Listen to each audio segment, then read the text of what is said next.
Cultural José Pío Asa y su Museo Etnográfico Amazónico. Le damos la más cordial bienvenida a este ciclo de conversatorios virtuales, la Amazonía y el Bicentenario, Memoria, Transformación y Compromiso. Como bien sabemos, en julio de este año se cumplen 200 años de independencia en el Perú, pero ello no llega del mismo modo a las regiones, ni a todos los pobladores del país. Y la Amazonía es uno de los lugares más ajenos al resto, del cual se conoce poco, pero uno de los más devastados en el uso de sus recursos. En este conversatorio de 3 fechas se recogerá aspectos significativos que marcan la memoria, el qué ha significado la independencia para la región y cuál ha sido la participación de las misiones en ella. También se verá la transformación en qué se ha convertido actualmente la Amazonía y qué logros se ha conseguido en estos años. Finalmente, algunas instituciones y personalidades amazónicas comentarán acerca del gran compromiso que tenemos con la región que es un compromiso de todos nosotros, de realzarla, apoyarla y seguir creyendo en ella. Así que para dar inicio a esta primera fecha de conversatorio, queremos cederle la palabra a Fray Luis Enrique Ramírez, director del Centro Cultural José Pío Asa. Buenas tardes a todos, muchas gracias por esta reunión. Nuestro reconocimiento a la Universidad Ruiz de Montoya, en su rector, nuestro hermano, el padre encargado, de parte de nosotros los frailes dominicos de la provincia dominicana de San Juan Bautista del Perú, nuestro agradecimiento y nuestro reconocimiento por la participación en este conversatorio sobre la Amazonía y el Bicentenario, puesto que la Iglesia ha formado parte integrante desde el inicio, desde hace más de 100 años, en todo este proceso de transformación y de compromiso, ¿no? Y de la memoria que tiene que estar tan pendiente y tan actualizada en estos momentos en los que estamos viviendo. Así que simplemente nuestro agradecimiento y nuestro reconocimiento y felicitaciones pues por todo este gran esfuerzo que estamos organizando de manera conjunta. Muchas gracias a ustedes. Muchas gracias, Fray Luis Enrique Ramírez. Ahora queremos dar pase al doctor Rafael Fernández Jar, sacerdote jesuita y rector de la Universidad Antonio Ruiz de Montoya, a quien invitamos a dar las palabras para inaugurar el evento. Adelante. Muchísimas gracias, muy buenas tardes. Mi agradecimiento en primer lugar a la institución José Pío Asa, representado por el padre que acaba de dirigirnos las palabras, y evidentemente agradecer a todos los que participan de este evento que se inicia hoy. En esta coyuntura en la que pensamos el país, importantísimo, por supuesto, pensar qué ha sido y qué es y qué puede ser y qué debe ser la Amazonía. Viene de inmediato en mi memoria, y quizá porque personalmente estoy haciendo una relectura de este texto de Laudato Si, otra vez, un texto que marcó época, que ha marcado una transformación, un cambio, digamos, y una exigencia de cambiar nuestra visión con respecto a la naturaleza y a nuestra relación con la naturaleza, y donde por supuesto hay muchas páginas en las que se regresa o se vuelve una vez más sobre el cuidado de la casa común y en particular de la Amazonía. Importantísimo entonces un conversatorio de esta índole que permite traer a colación del bicentenario qué ha pasado y qué pasa con la Amazonía. Pues una vez más solamente agradecer a todos los que participan activamente en este encuentro y les deseo pues el mayor de los éxitos.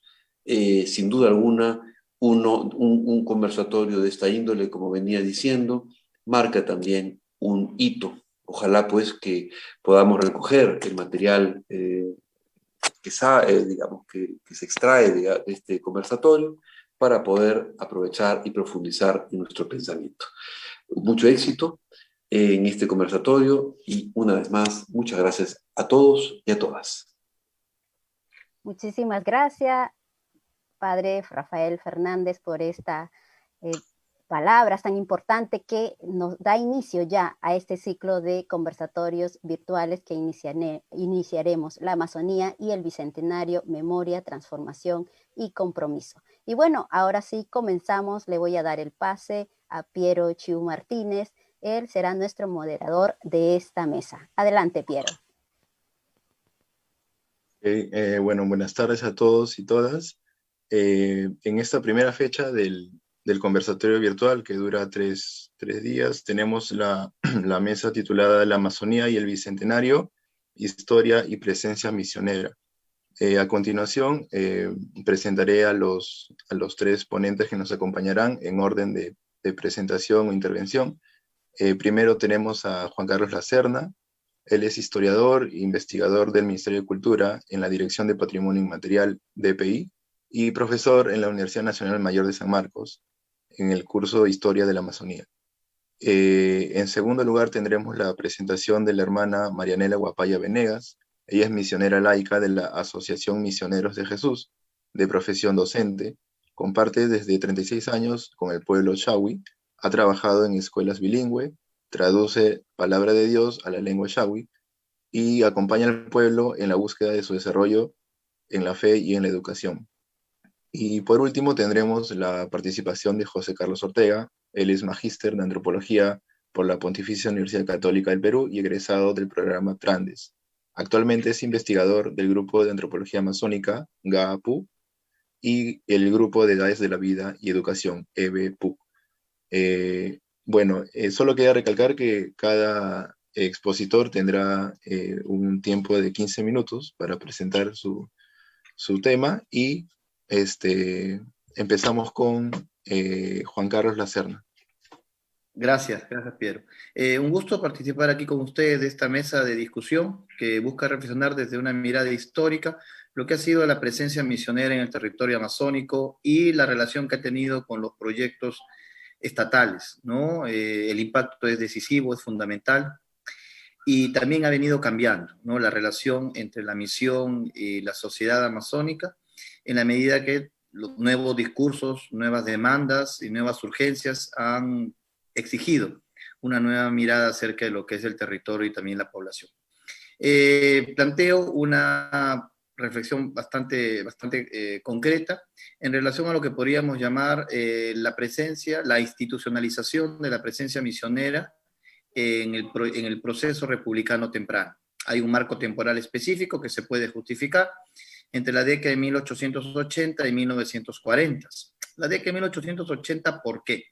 Porque es un contexto especial de reflexión en el país, ¿no? La derrota en la Guerra del Pacífico plantea el nacimiento o el posicionamiento de toda una generación de intelectuales que se preguntan las causas de la derrota y que voltean los ojos a la Amazonía, reclamando su nacionalización, su articulación, su domesticación. En ese sentido, ¿no? vuelve la demanda a estos actores misioneros, que sabemos muy bien habían tenido presencia en la Amazonía desde el periodo colonial, pero que en el periodo republicano no habían establecido o estructurado un desarrollo misionero consolidado. Hacia la década de 1880, entonces, hay misioneros que empezarán a participar de iniciativas de exploración y de colonización, específicamente en la selva central. Y esto tiene que ver también con la presencia histórica de los misioneros franciscanos, específicamente desde la experiencia de Ocopa, en todo lo que viene a ser la región del Chanchamayo, que fue justamente la primera zona en la que el Estado, post-Guerra del Pacífico, en lo que luego llamaríamos el Estado oligárquico, habría de iniciar su expansión, ¿no? Exploraciones, apertura de caminos y, por supuesto, colonización. Más adelante, hacia la década de 1890, el Estado peruano establece un acuerdo, ¿no? con la Iglesia Católica que permite la creación de las prefecturas apostólicas. Estas prefecturas entonces adquieren un carácter oficial, de reconocimiento también, y hasta cierto punto de recursos por parte del Estado. Son conocidas, ¿no? La presencia de la prefectura apostólica, ¿no? dada a los dominicos en el sur del Perú, ¿no? Santo Domingo el Urubamba, San Francisco el Ucayali, bajo administración de los franciscanos, y en el norte San León del Amazonas, administrada por los agustinos. Estas misiones, estas prefecturas, repito, habrían de jugar un rol importante en la primera mitad del siglo XX, ¿no? Dialogan, van de la mano a los proyectos estatales en el territorio, lo que significa que en muchos sentidos, más allá de la misión cristiana, ¿no? del objetivo de la creación de una civilización cristiana, los misioneros tengan que estar permanentemente en diálogo con el Estado y las políticas estatales, ¿no? Evangelización, entonces no puede alejarse también del proceso de peruanización de la Amazonía, convertir a los sujetos indígenas en sujetos nacionales y al mismo tiempo acompañar los procesos de colonización con población peruana o incluso con población extranjera. La imagen que le estoy mostrando de alguna manera grafica estas tempranas iniciativas, ¿no? La idea de la presencia misionera entre poblaciones indígenas a fin de acercarlos a lo que entonces se entendía por civilización. A ver. Entonces, esto de alguna manera se condensa en una serie de conceptos, ¿no? Que una historiadora, Pilar García Jordán, ¿no?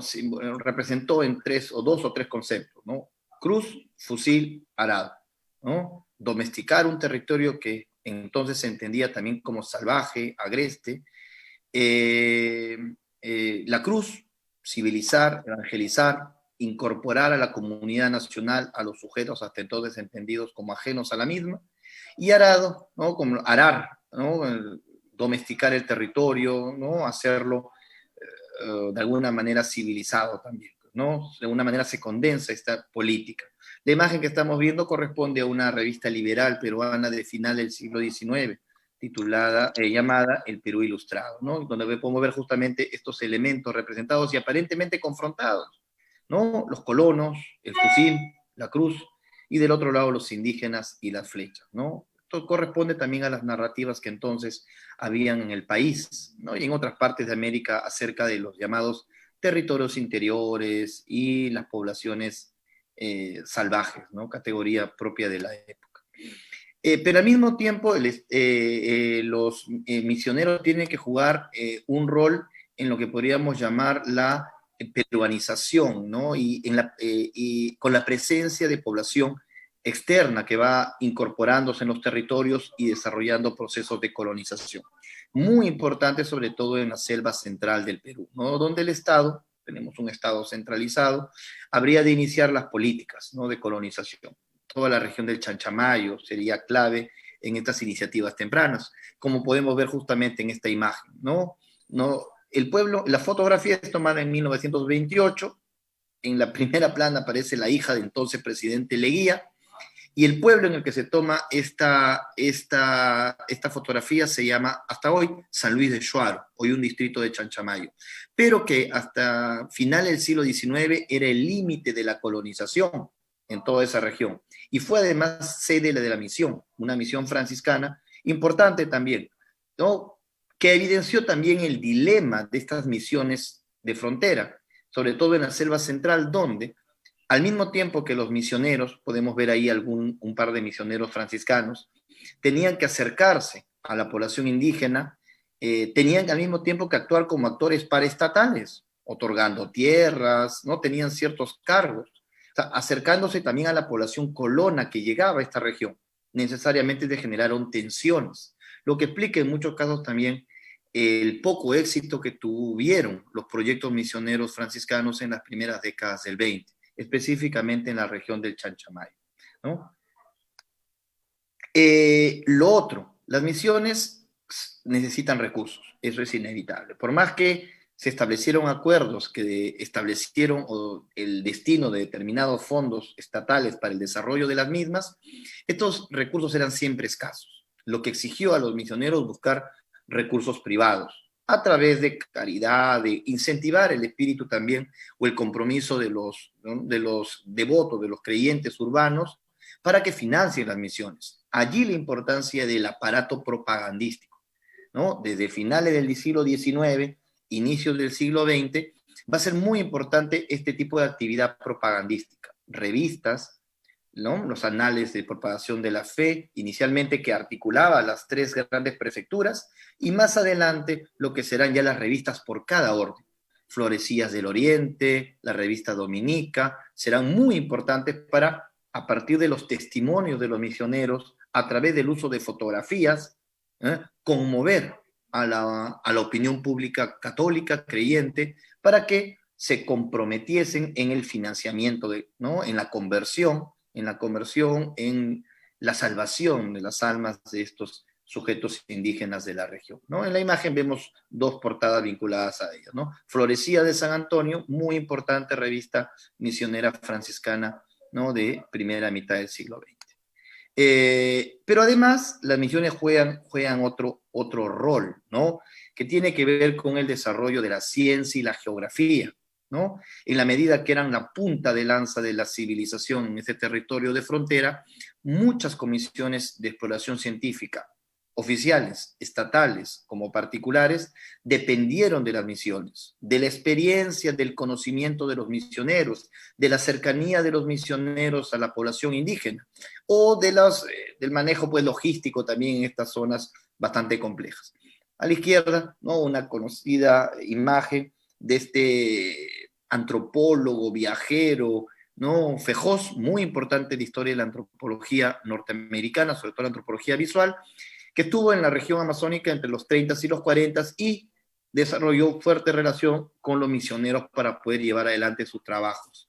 Y del otro lado, uno de los primeros croquis de la vía central establecida en la región del Chanchamayo, elaborada por ingenieros que utilizaron la información que ofrecían los misioneros establecidos en la región. Muy importante para el desarrollo de la geografía, la actividad de misioneros como el padre Gabriel Sala, ¿no? Activo en toda la región en la década de 1890. El tema de la conversión del sujeto amazónico, ¿no? Que era también elemento clave, por supuesto, ¿no? La propaganda también que tiene que ver con este juego, ¿no? de compromiso en la conversión. ¿Qué se entiende por conversión entonces? ¿No? ¿Hacia dónde hay que llevar al sujeto indígena? ¿No? ¿De qué manera esta conversión incluye alejarlo de este mundo de pecado, convertirlo en un sujeto civilizado, productivo, y al mismo tiempo incorporarlo a una dinámica nacional, ¿no? Llevarles ¿no? los valores propios de una idea de nación.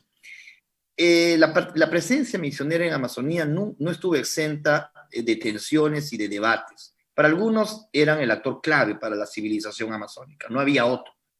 En una época en la que no había políticas estatales vinculadas a la educación, no había otra posibilidad que no fueran los misioneros. Desde otra perspectiva hay una crítica también. Quienes consideran que los misioneros no son los actores más adecuados, ¿no? Sectores liberales van a cuestionar esta presencia, reclamando otro tipo de actor civilizatorio. Aún cuando hay esas críticas, en la práctica, hasta bien entrado el siglo XX, en que aparecen otras alternativas, ¿no? A las iniciativas estatales de peruanización, de civilización del sujeto amazónico, los misioneros católicos son los actores clave de este proceso. La competencia, entre comillas, vendrá con la presencia de otras organizaciones religiosas no católicas. El adventismo, por allí, los nazarenos en otras regiones, ¿no? Adventistas en la selva central, los nazarenos en la selva norte, y ya en la década del 40, que es cuando cierro mi presentación, la presencia del ILB, ¿no? A partir de un convenio específico establecido con el Estado peruano y el Ministerio de Educación Pública. Justamente en ese sentido, parte además de mis intereses académicos han sido estudiar el caso de las misiones adventistas, ¿no? ¿De qué manera, en un contexto en el que las misiones católicas, en algunas regiones, específicamente en la selva central, aparentemente no estaban funcionando, es decir, no eran exitosas en términos de conversión de indígenas, pero sí en términos de pastoral con población colona, es que el proyecto misionero adventista puede encajar, ¿no? Puede entrar en esta narrativa mayor acerca de la necesidad de articular el territorio y convertir en peruanos a los pobladores indígenas. Un proyecto que ha sido tremendamente exitoso y ha tenido también un impacto que sigue siendo evidente dentro del universo indígena, específicamente entre la población ayánica. No es innegable el impacto que estas misiones han tenido en la región de la Amazonía central, ¿no? Y además el desarrollo de nuevos conceptos, ¿no? Que eran propios de las misiones evangélicas protestantes norteamericanas y que la Iglesia Católica demorará un poco más en desarrollar, lo que los adventistas llaman la misión contextualizada, ¿no? El otorgamiento de un conjunto de servicios que eran claves para la incorporación de los sujetos indígenas dentro de una sociedad nacional, ¿no? Sabemos muy bien que la Iglesia Católica tendrá también estas reflexiones autocríticas en la segunda mitad del siglo XX, ¿no? Y plantea justamente una nueva relación con la población conversa y, por supuesto, un nuevo sentido de misión, ¿no? Que es clave para entender también la actividad misionera contemporánea. Y, por supuesto, esa idea de misión como agente de dominio estatal también será importante, ¿no? En la medida que durante el siglo XX, gran parte del siglo XX, ¿no? La carencia de instituciones estatales en gran parte del territorio amazónico explica el rol tan importante que jugaron las misiones, ¿no? ¿No? Por ejemplo, ¿no? Simplemente tomar en cuenta en una época en la que no había conocimiento etnográfico oficial, en una medida en que no había digamos, estudios, ¿no? Antropológicos, etnográficos sobre los pueblos amazónicos, o no había suficiente conocimiento geográfico en la región, las agencias estatales tenían que recurrir a los misioneros, ¿no? En algún momento se quiere hacer una exposición de arte amazónico, tienes que recurrir a los misioneros. Cuando en 1940 se celebra, porque se celebra esto en el Perú, lo que entonces se llamó el cuarto centenario del descubrimiento del Amazonas, y hay que celebrar, hay que mostrar la presencia del Estado peruano en el territorio, son los misioneros convocados a participar en esta iniciativa, porque no existe institución académica, institución universitaria o museográfica que tenga la capacidad de construir una narrativa sobre el indígena amazónico. No existe todavía. Son los misioneros llamados a construir esa narrativa, ¿no? Entonces, Villarejo, conocido y muy importante misionero y etnólogo, agustino, será llamado, va a hacer exposiciones, va a publicar, por supuesto, trabajos vinculados a esa experiencia, ¿no? Muchas exposiciones peruanas, repito, de la primera mitad del siglo XX tuvieron que hacerse a partir del coleccionismo, del esfuerzo académico también desarrollado dentro del mundo de las misiones. Y no, solo por acabar en términos institucionales, al inicio de mi presentación decía, pues, ¿no? La institucionalización de la presencia misionera en el territorio amazónico se consolida a finales del siglo XIX, ¿no? La necesidad del Estado peruano, pero también pues estos acuerdos que estableces con la Iglesia, que permite crear estas prefecturas. El tiempo cambia, la realidad social de la Amazonía cambia, ¿no? La forma en la que interpretamos la participación del sujeto indígena en el proyecto nacional va cambiando. Y por supuesto, la presencia de población colona significativa reclama también una nueva forma de entender misión y pastoral, lo que dará de alguna manera nacimiento a a la presencia de nuevas sedes, ¿no?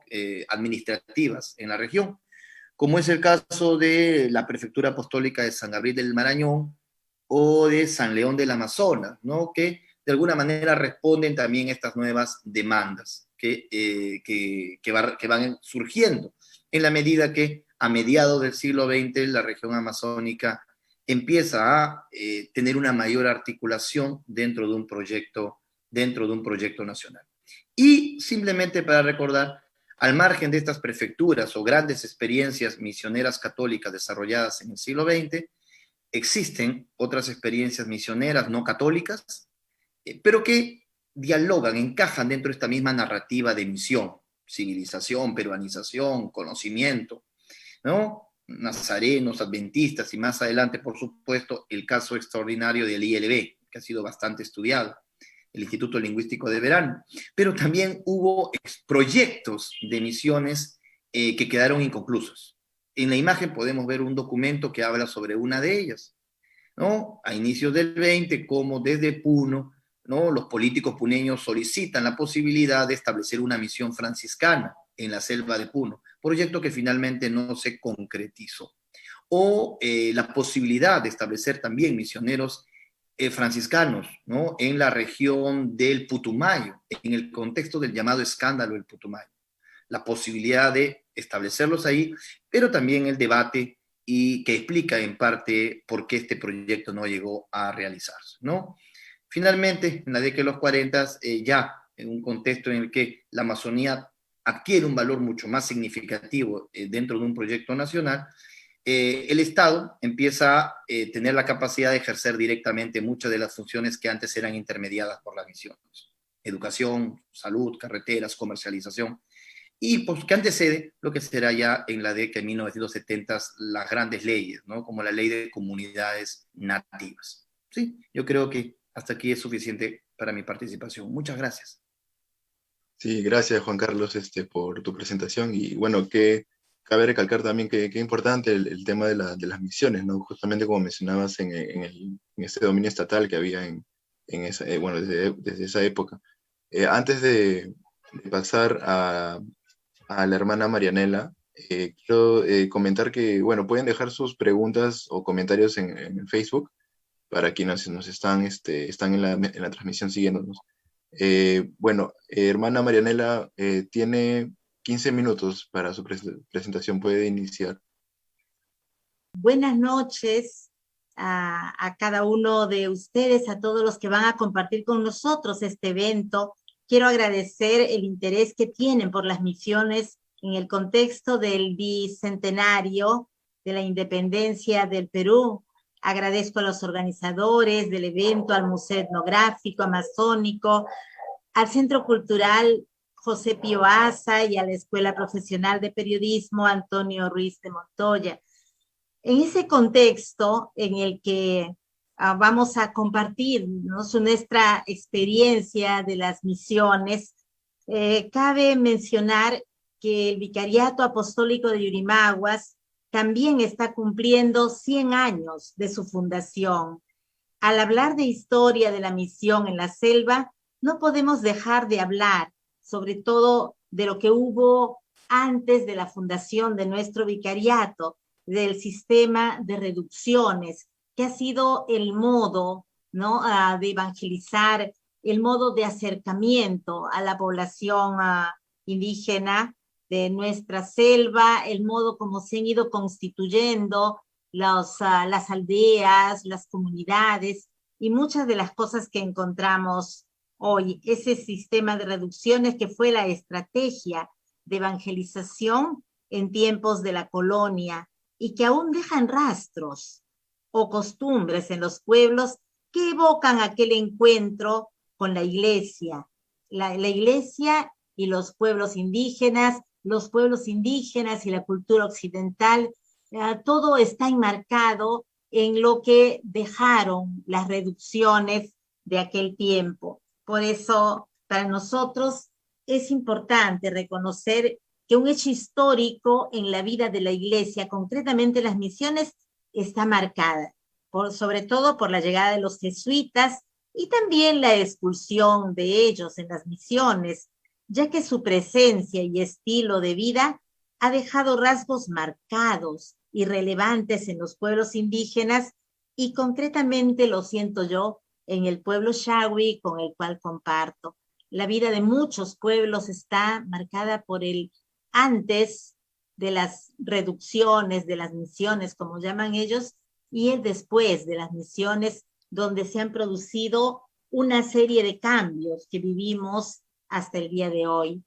Hablando de las reducciones en nuestro territorio, podemos decir que era un instrumento de aculturación planificada y que tal vez sin pretenderlo y respondiendo a las corrientes eclesiales de aquel tiempo, a las corrientes sociales que manejaba el occidente, la reducción sí representó de alguna manera una alternativa de defensa, de protección a los indígenas, pero también ejerció una fuerte violencia, podríamos decir simbólica, física, sobre las sociedades indígenas, ya que en algunas se logró totalmente la aculturación hasta el punto de perder la identidad y que casi no quedan rastros de las raíces culturales, como es el caso concreto en las reducciones de los indios Omaguas en Yurimaguas. Conocemos que la estrategia de la colonización en la monarquía hispánica ¿no? ha sido conceder a la Compañía de Jesús un vasto territorio por toda América.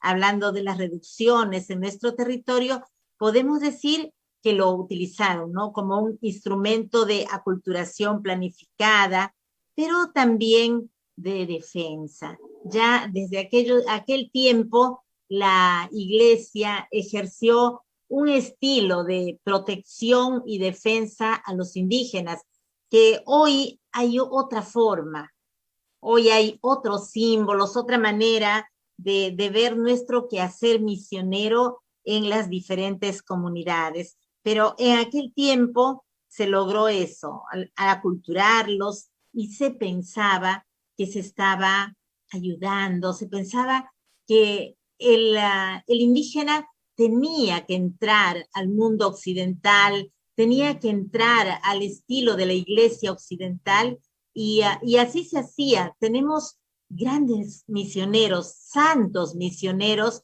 que han pasado por nuestra Amazonía dejando sus vidas con un sistema de evangelización, ¿no? En el tiempo de las reducciones. Luego también en nuestro Vicariato Apostólico de Yurimaguas podemos decir que tenemos una iglesia misionera marcada por dos etapas: la iglesia del antes del concilio y la iglesia del después del concilio. Pero hablando un poquito de nuestro centenario, que también para nosotros es muy importante, ¿no? Estos momentos, estos conversatorios, porque el Vicariato Apostólico de Yurimaguas también está celebrando sus 100 años de fundación. El contexto histórico de nuestro vicariato es el término de la Primera Guerra Mundial, ¿no? La firma del Tratado de Versalles. Cuando Europa quedaba así devastada por la guerra, la voz de la Iglesia propone un cambio, una esperanza, y esta va a ser expresada en la encíclica del Papa Benedicto XV, quien aprovechó la coyuntura de paz de aquel momento para escribir la vigorosa encíclica que lanza a una fe renovada, que invita a vivir el principio del envío que hace Jesús. Realmente renueva el espíritu misionero de la Iglesia con esta encíclica Maximum Illud, que proyectaba una luz de esperanza tras la noche de la guerra. Bajo esta coyuntura es como se funda primero una prefectura apostólica en el año 1920, ya bajo la advocación del santo pasionista recién canonizado, San Gabriel de la Dolorosa. Y es en el año 1936 que esa prefectura fue elevada a Vicariato Apostólico de Yurimaguas. Hoy estamos celebrando el centenario de nuestro vicariato. Desde el inicio, nuestro vicariato fue encargado a la guía de la congregación pasionista, que ellos ya estaban en nuestro vicariato, en todo nuestro territorio, desde el año 1913.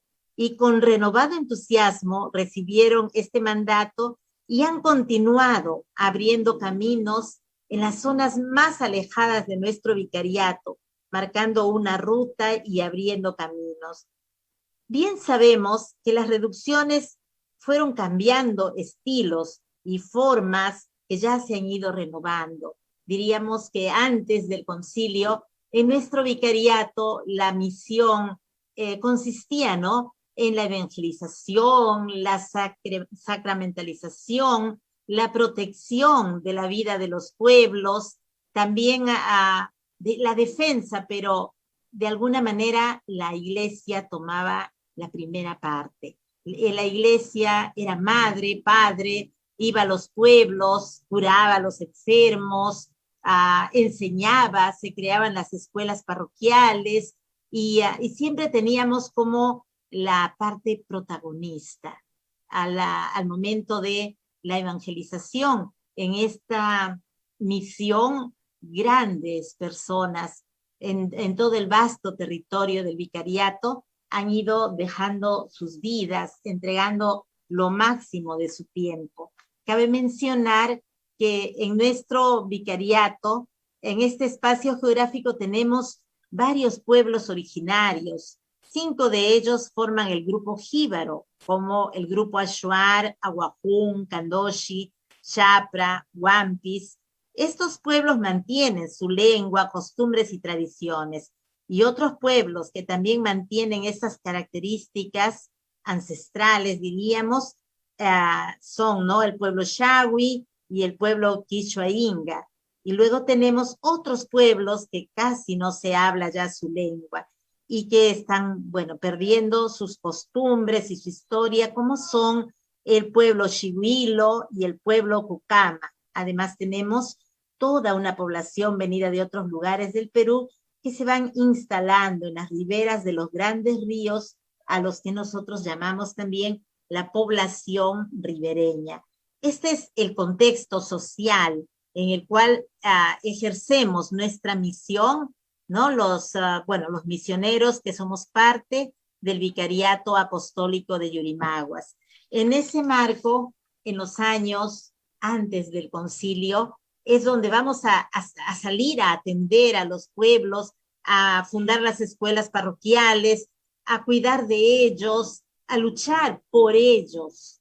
Va a ser después del concilio cuando en la iglesia se marca otro hito, otra línea de evangelización en la cual comienza a predominar el tema de la inculturación, de la encarnación, de la escucha de los pueblos indígenas en todo la amplitud que significa la cultura, como es, bueno, el conocer la lengua, el rescatar valores, el tratar de evangelizar en la lengua de ellos, el buscar la simbología de los pueblos y sobre todo el fomentar en ellos el protagonismo, el que la iglesia ya no va delante de ellos, sino una iglesia que acompaña, una iglesia que sí está atenta a todos los grandes problemas que viven los pueblos, para acompañarlos, para capacitarlos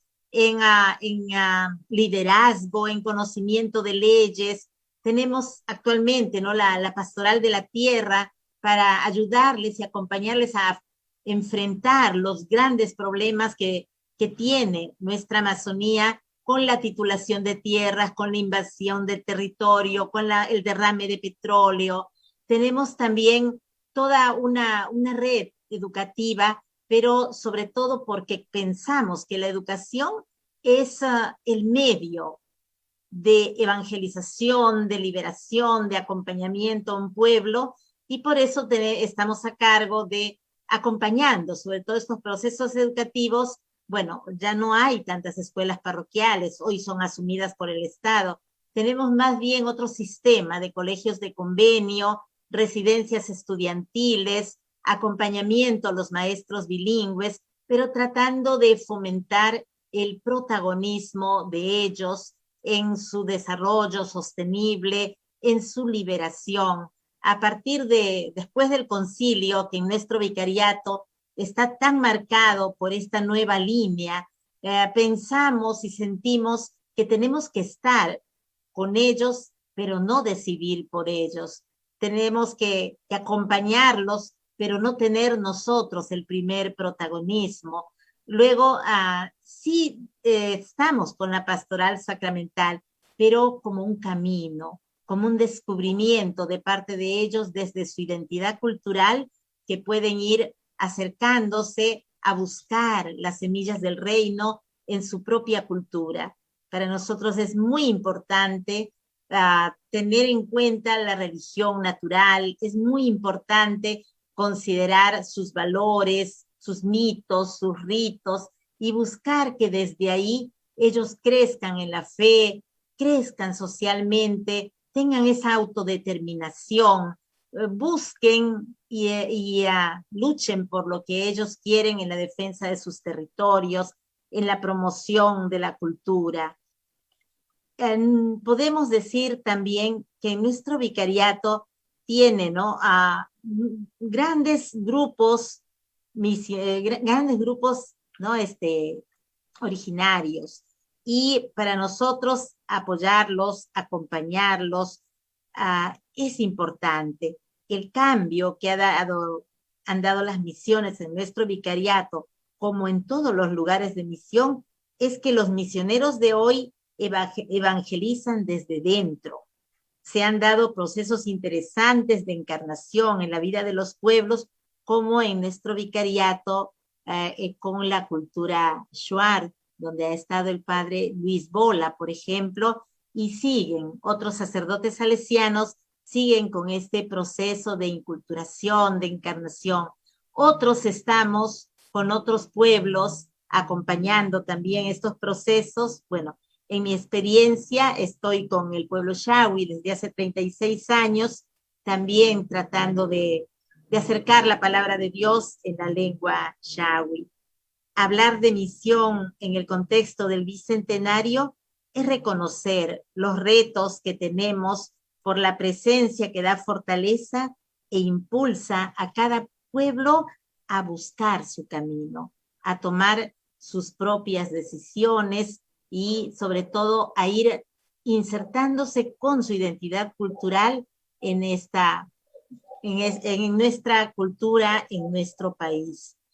Volviendo a nuestra parte histórica y cómo influye lo que ha habido antes con lo de hoy, nosotros siempre vamos a evocar las reducciones y concretamente yo comparto con uno de los pueblos a los que los jesuitas, los primeros misioneros, ya en el año 1620, le llamaban los indios cristianos, dado que ellos trataban de acercarse a estos pueblos, pero no todos han soportado, no todos han resistido, no todos han permanecido en la reducción.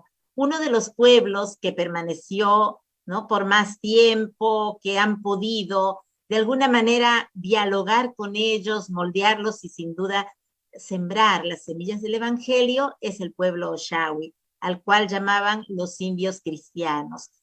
Otra influencia de las reducciones en estos pueblos es la búsqueda de la aldea. Ellos bien sabemos que les gusta vivir cerca de donde hay para la chacra, donde hay la casa, donde están los animales. Ellos viven aislados unos de otros, pero han ido buscando la aldea para encontrar su desarrollo, para poder seguir adelante buscando, ¿no? Hoy lo hacen por la escuela, lo hacen por la capilla, lo hacen por ser una comunidad cristiana, pero siempre con la simbología, con el estilo de las reducciones. También hay pueblos que siguen buscando en los misioneros el soporte y el apoyo, porque históricamente lo han hecho así, porque desde siempre vieron al misionero como la persona que les va a ayudar económicamente en la educación, que les va a apoyar, que les va a salvar en los conflictos. Siguen haciéndolo, mientras que la iglesia, por su parte, intenta ir desde abajo, intenta ir buscando que sean ellos los protagonistas, formándolos para que ellos busquen lo que necesitan para lograr su desarrollo sostenible y la calidad de vida. No podemos negar que en la Amazonía estamos enfrentando grandes problemas. Sobre todo tenemos el gran problema territorial, el que desde la sociedad de Lima, desde el gobierno, se vea la Amazonía como el mercado, como la tierra de nadie, y se olvidan que ahí dentro hay poblaciones que tienen una historia, poblaciones que buscan su desarrollo y que desde sus valores, desde su cultura, ellos tienen también un proyecto de desarrollo que tal vez no se parezca tanto al del mundo occidental, dado que un occidental cuando ve un árbol, ve dólares, ve dinero, ve desarrollo económico. Un indígena cuando ve un árbol, ve su historia, ve su vida y se ve reflejado en el árbol. Para un occidental siempre han pensado, ¿no?, como lugar de comercio, lugar de explotación. Muchas gracias y con mucho gusto para compartir esta experiencia en las comunidades Shawi de nuestra selva. Gracias. Sí, gracias por su presentación, hermana Marianela. Bueno, a continuación pasaremos a la presentación de José Carlos. En primer lugar, muy agradecido por la invitación a la Escuela Profesional de Periodismo de la Universidad Antonio Ruiz de Montoya, al Centro Cultural José Pío Asa y al Museo Etnográfico, queridas instituciones dominicas. Y bueno, en este conversatorio yo voy a hablar básicamente desde mi expertise profesional. Yo me dedico a la antropología de la educación, de la juventud y de la migración. Y básicamente las palabras que ha mencionado la maestra y hermana Chinapi, Marianela Guapaya, son muy buenas. Me han inspirado demasiado. En estas diapositivas quisiera transmitir también la sensación, el proyecto misionero a través de la educación formal en el suroriente peruano. La Orden Dominica, desde inicios del siglo XX hasta la actualidad, tiene una presencia preponderante sobre la construcción, desarrollo de la educación formal, donde población tanto eseja, los antiguos denominados guarayos, los actuales jarambut, los antiguos y erróneamente denominados mashcos, los yines, entre otras poblaciones que actualmente habitan la región Madre de Dios, son herederos también de la educación formal propuesta, promovida por la Orden Dominica. Este mapa elaborado por el padre José Pío Asa en la segunda década del siglo XX refleja la extensión no solo de la Nobel Prefectura Apostólica de Santo Domingo de Urubamba, luego convertida en el Vicariato Apostólico de Puerto Maldonado, sino también el reto de poder reflejar las dificultades que encerraba la montaña a inicios del siglo XX. Como se puede observar en la diapositiva, el territorio asignado inicialmente por el Papa León XIII es extensísimo. Y de esa forma, los primeros misioneros que llegaron, los primeros padres misioneros que llegaron a la actual región Madre de Dios, se enfrentaron a un reto mayúsculo, el poder realizar la cartografía de esta Nobel Prefectura Apostólica de Santo Domingo de Urubamba. Esta breve exposición parte de una narración etnohistórica sobre la creación y florecimiento de los primeros puestos misionales dominicos a inicios del siglo XX, en una zona donde habitaban familias diseminadas de las actuales familias lingüísticas arawak, jarambut, tacana, entre otros, habladores de muchas lenguas, problemas pavorosos vinculados a las correrías y a la esclavitud generada por la goma, pero también el porvenir optimista en base a la labor silenciosa y sacrificada de misioneros religiosos y seglares que decidieron dejarlo todo en favor de las poblaciones originarias. La discusión sobre los efectos de las misiones dominicas en las actuales poblaciones originarias en las dimensiones educativas, políticas y económicas a lo largo de 100 años, más de 100 años, ha sido manifestada públicamente por los misioneros y laicos en crónicas, artículos etnográficos, reflexiones y denuncias en publicaciones como las revistas dominicanas, Antisuyo, el Boletín Informativo de los Misioneros Dominicos, el Boletín Informativo de las Misiones Dominicanas de las Selvas Amazónicas, Estudios Amazónicos, la revista, la colección Centenario, entre otras publicaciones.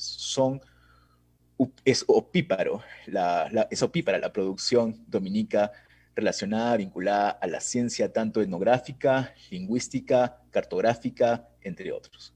Histórica también. Asimismo, desde Cepagua, la producción escrita por docentes indígenas católicos, acompañados y educados formalmente por los misioneros en los boletines informativos de la Asociación de Maestros Indígenas, brinda la perspectiva originaria sobre qué significó, significa y significará el proceso de nucleación residencial y educación formal formulada por las misiones. De esa forma, los hijos de Guzmán están en la montaña. Ellos llegan a inicios del siglo XX, en 1902. Y es importante mencionar la figura central del primer misionero, el primer expedicionario y fundador de misiones, el monseñor Ramón Subieta Ilés, quien tenía una experiencia vastísima, enorme, de trabajo misionero en lo que hoy conocemos como Filipinas. Él en ese momento fue capturado por tagalos insurrectos y luego de varios meses de martirio, por fin puede llegar a la península y de allí su superior le encomienda una nueva misión: venir a la todavía ignota región de Madre de Dios, para ser así el primer misionero y fundador de misiones, ¿no? En ese sentido, él y varios misioneros más se enfrentan a un contexto pavoroso: las correrías por la goma, las correrías por la extracción de la siringa en esta región. Familias que han sido esclavizadas totalmente por los patrones caucheros buscan en la misión, buscan en los primeros misioneros dominicos salvación, tanto corpórea como también de su alma. Familias que han sido, digamos, devastadas por las correrías por la goma, ven en la misión entonces una posibilidad de seguir existiendo bajo este contexto terrible. De esa forma se busca se busca al hermano de la selva, al hermano perdido de la selva, entre comillas, como se menciona en las primeras crónicas y relatos de los misioneros dominicos, ¿no? Y acompañar al más pobre entre los pobres. Uno de los primeros documentos importantes que refleja el contexto de explotación, de esclavitud, de trata, de correrías, es un documento revelador.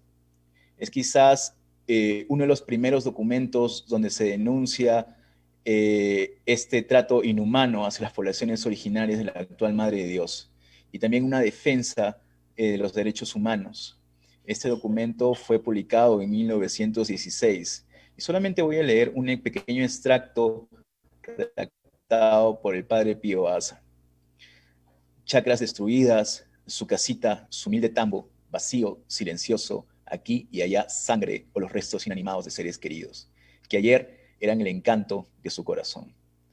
De esa forma, los primeros misioneros, tanto en la primera década como en la segunda década del siglo XX, se enfrentan a esta situación de esclavitud de población originaria y realizan su defensa tanto en el campo como también en la producción escrita.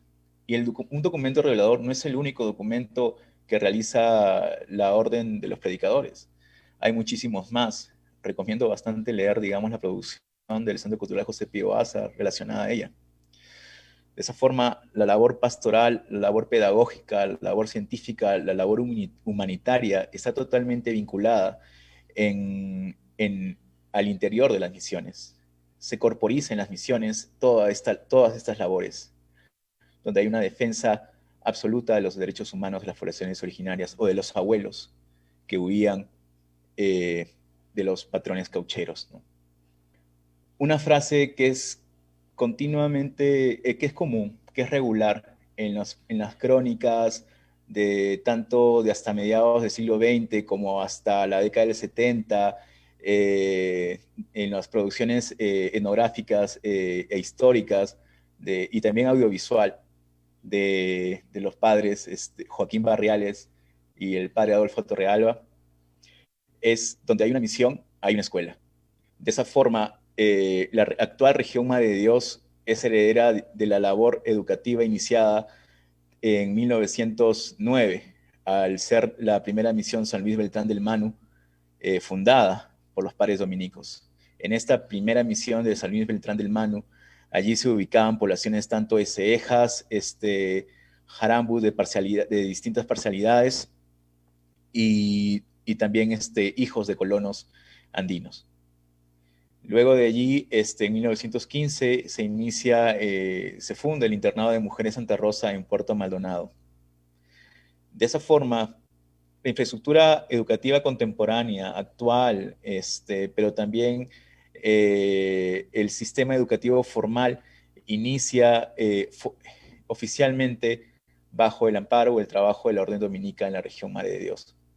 De esa forma, la misión es la primera escuela y el misionero es el primer preceptor de Madre de Dios.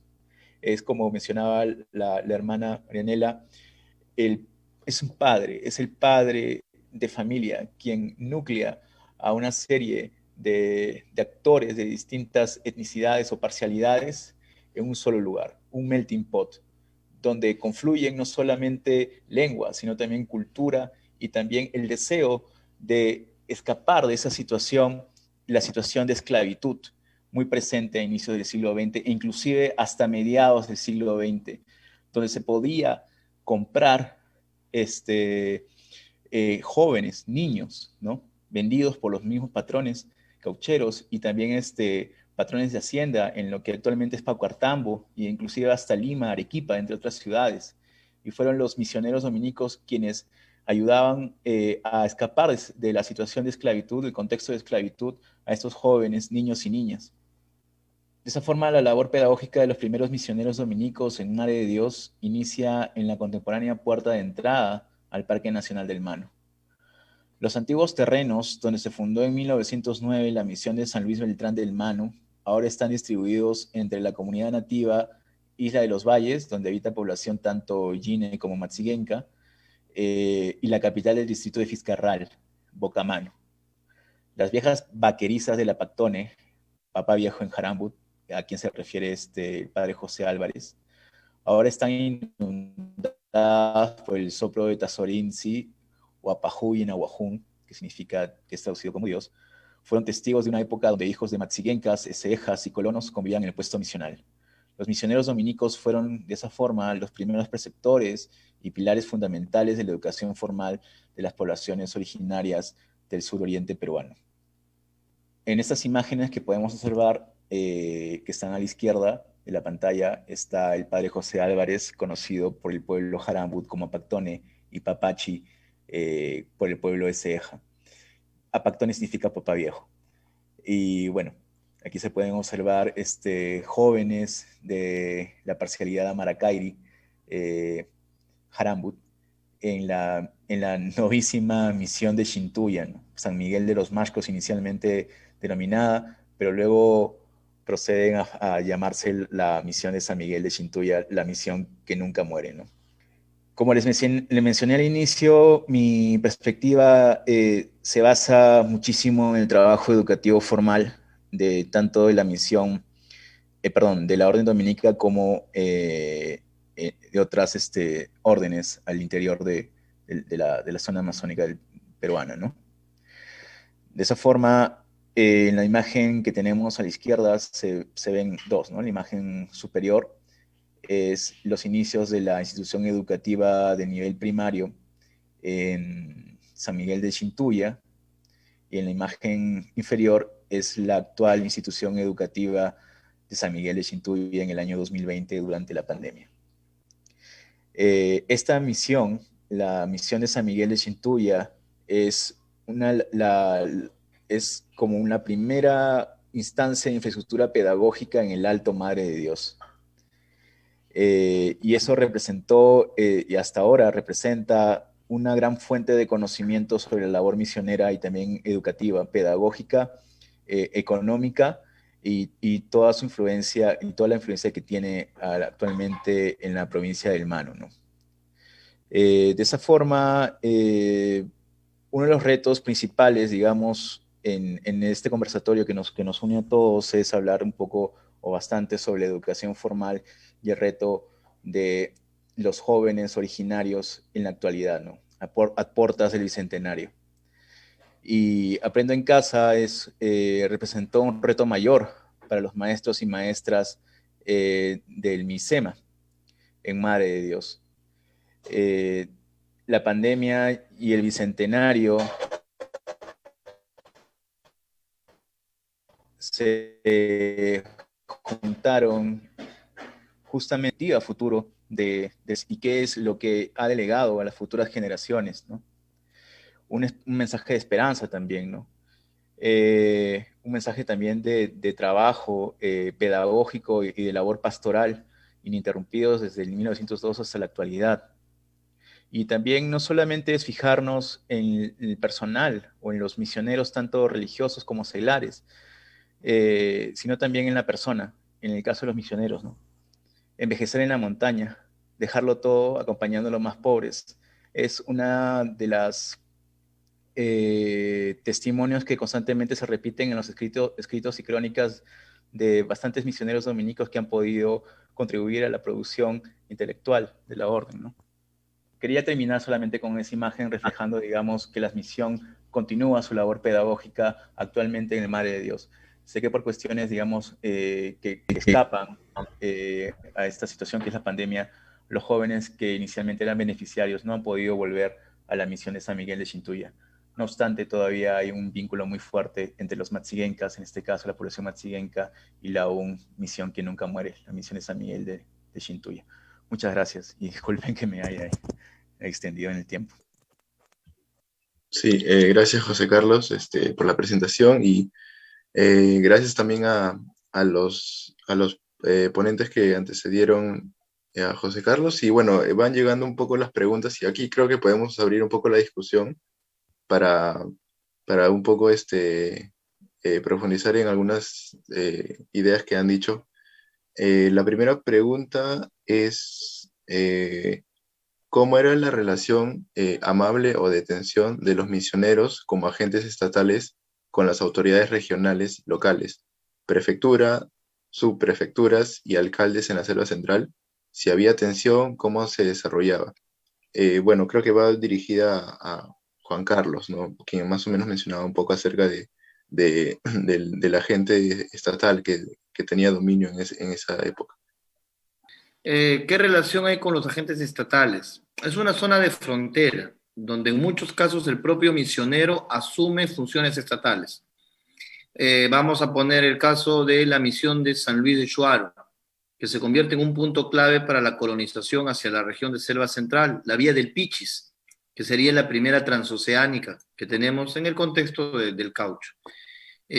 Comisario de San Luis de Shuaro es Pío Asa. Pío Asa entrega o legaliza, por ejemplo, los denuncios de tierras para colonos y eleva informes a autoridades en esa época en Tarma, ¿no? Porque todo lo que sería la provincia de Chanchamayo entonces era un distrito que dependía de Tarma. Por supuesto que el discurso de civilización de la época hace entender a muchos de estos prefectos y subprefectos que los misioneros son actores claves, ¿no? Porque no existe otro instrumento que pueda permitir, por ejemplo, llevar a los indígenas a trabajar en las haciendas. El gran problema en la Selva Central es la mano de obra. No existe mano de obra, no es... El cultivo del café demanda mano de obra en ciertos contextos. Entonces, la expectativa de las autoridades políticas es esa, ¿no? Que ellos lo logren. El problema es cuando no lo están logrando, ¿no? Cuando desde la perspectiva, la mirada que tienen estos actores políticos regionales no están cumpliendo la función que les corresponde. Tiene que ver justamente con el dilema del concepto de misión en una zona de frontera que se está colonizando. A diferencia del Madre de Dios, por ejemplo, u otras regiones donde las misiones están aisladas de población colona, donde la tensión es con patrones caucheros, en estas misiones de frontera en la Selva Central lo que tiene es de población colona, con la que entramos en presión por las tierras. Hay tensiones que en algunos casos tiene que dilucidar el propio misionero. Eso explica por qué, en la mirada de algunos actores políticos, ante la ineficacia del misionero católico, pueden ser otros misioneros quienes cumplan la función. Es justamente lo que explica el respaldo que tuvieron los adventistas a partir de la década de 1920 en esta misma región, ¿no? Eso podría ser quizás la respuesta, ¿no? Gracias, Juan Carlos. También hay otra pregunta aquí en el Facebook, bueno, va dirigida a la hermana Marianela. ¿Cuál diría usted que son los retos actuales de la evangelización? Y bueno, gracias por su participación. De repente podría quizá hablar un poco acerca de su trabajo con el pueblo Shawi o alguna otra experiencia en este tema de la evangelización.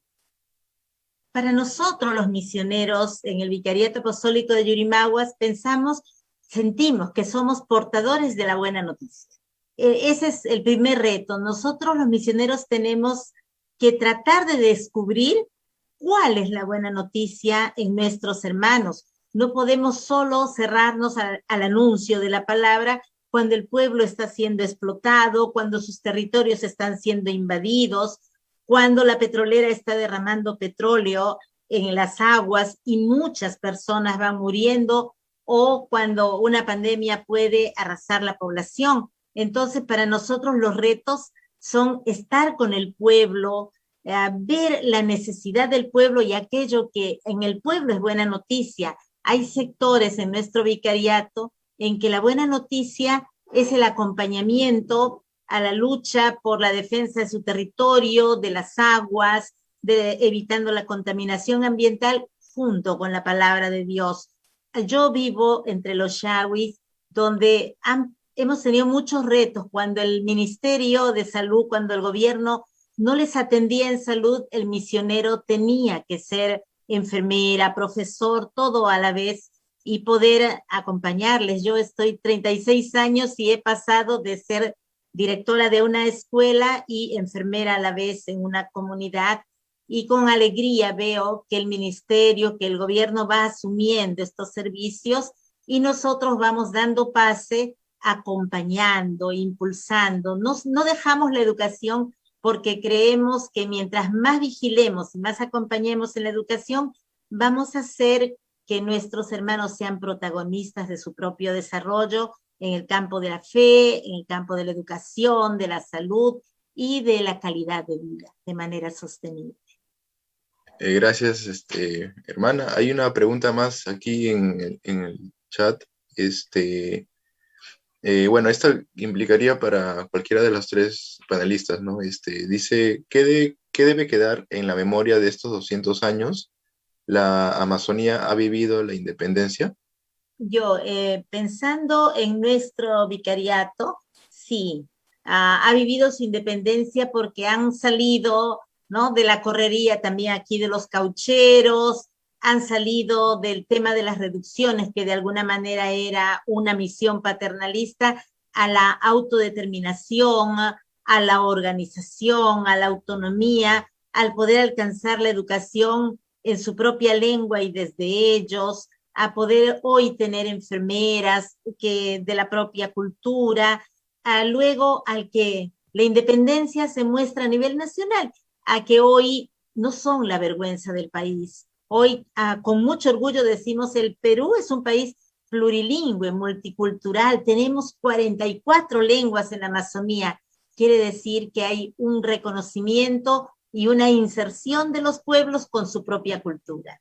Bueno, agradezco la invitación, agradezco a todos ustedes el poder compartir este precioso momento en el que cada uno de nosotros podemos compartir nuestras vivencias, nuestras esperanzas que están centradas en Dios y en aquello que Él nos ha encomendado. Muchas gracias.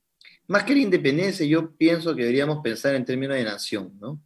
Son 200 años de un proyecto de nación que nació con ciertas limitaciones propias de la época. Es anacrónico reclamarle ese proyecto liberal ilustrado de inicios del siglo XIX, una mirada intercultural que dialogue con estas otras realidades. Los logros, el esfuerzo, el costoso alcance de nuestro proyecto nacional ha sido tener la capacidad de ir incorporando aquellas colectividades que habían sido relegadas del proyecto inicial. Eso es lo que debemos celebrar. Por supuesto que no es completo. Todavía hay una serie de desafíos pendientes en términos de exclusión económica, exclusión política, pero la reflexión ha sido lograda y eso es quizás uno de los alcances de un proyecto nacional que estamos construyendo, ¿no?, que está todavía en camino. Me acuerdo que una de las últimas entrevistas que le hicieron a Jorge Basadre en relación a esto de la nación, ¿no? Vamos, Basadre muere en el 80, más o menos cuando yo nacía, y le decía, señor Basadre, ¿qué piensa del proyecto nacional? Y Basadre decía, no somos una nación, somos un proyecto de nación, estamos construyendo la nación. Y en esa construcción, desde mi perspectiva, hay avances, ¿no? Queda todavía cosas por consolidar, queda lograr que esta narrativa de la pluriculturalidad, que esta narrativa de la diversidad que hoy, al menos en el papel, defendemos, en la práctica sea efectiva, ¿no? Y eso es, digamos, también el lugar que tiene la Amazonía dentro de esta reflexión bicentenaria. La población indígena, la población peruana colona amazónica y la reflexión sobre el territorio, por supuesto, ¿no? Eso es el punto que yo podría aquí reflexionar, ¿no? Y gracias nuevamente por la invitación a participar de este simpático espacio de conversación.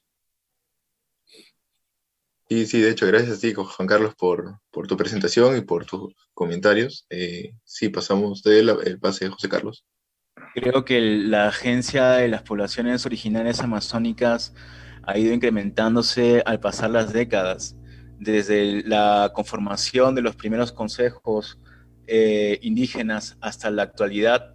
Las poblaciones originarias han podido demostrar eficientemente que son dueñas de su destino a través de la creación tanto de su propia currícula y también de su propia forma de pensar y ver el panorama de sus naciones, de sus pueblos y de sus comunidades, ¿no?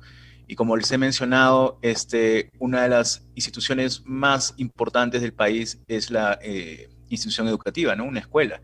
Y un maestro es el principal funcionario del Estado. ¿Por qué? Porque está en todos lados. En cada comunidad hay un maestro o maestra que es responsable de la educación de decenas de niños en una comunidad nativa, ¿no? Y eso estamos a puertas del Bicentenario. Y esa es, digamos, la esperanza también de muchas comunidades y de muchas familias, acceder a la educación formal con el objetivo de poder disminuir las desigualdades permanentes, históricas y estructurales de este país, ¿no? Y sí, muchas gracias por la oportunidad de poder compartir el panel con la hermana Marianela, con Juan Carlos, con Mónica, con todos, y muchas gracias y nos vemos. Que tengan buenas noches. Sí, gracias también a ti, José Carlos, por el tiempo, por la presentación. Bueno, antes de cerrar, también queremos agradecer a todas las personas que nos han seguido en la transmisión, por las preguntas, a todas las más de 80 personas que siguen en la cuenta de Facebook de la Escuela de Periodismo de la Universidad Antonio Ruiz de Montoya y también del Centro Cultural José Pío Asa. Antes de cerrar, le doy el pase a Mónica para que concluya. Sí, muchísimas gracias, Piero. Muy agradecidas también a los expositores. Es también saludar al público de Radio Quillabamba en la convención que también nos vienen siguiendo por las redes del Facebook.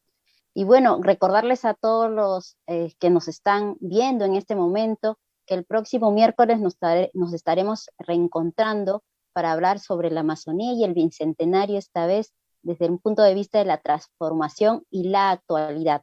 Así que tendremos también 3 expositores muy importantes y seguiremos con este diálogo, esta discusión, estas reflexiones, que sin duda en una hora no podemos hablar todo de nuestra Amazonía, pero sin embargo ponemos en agenda este tema tan importante que a todos nos preocupa. Esto ha sido realmente una mesa con bastante diversidad de opiniones, recorrer un poco la historia, creo que es bastante importante y nos hace a nosotros un poco a entrar en ese diálogo intercultural que todos queremos siempre promover y escuchar siempre las diferentes posturas, historias y todos los aciertos y desaciertos que ha tenido nuestra historia. Con eso nos vamos enriqueciendo, con eso vamos haciendo memoria y vamos construyendo esta nación que ya hacía referencia bien uno de los expositores. Bueno, muchísimas gracias en nombre de la Escuela de Periodismo de la Universidad Antonio Ruiz de Montoya, el Centro Cultural José Pío Asa y su Museo Etnográfico Amazónico. Nos reencontramos entonces la próxima semana, el miércoles a las 6 de la tarde, la próxima cita.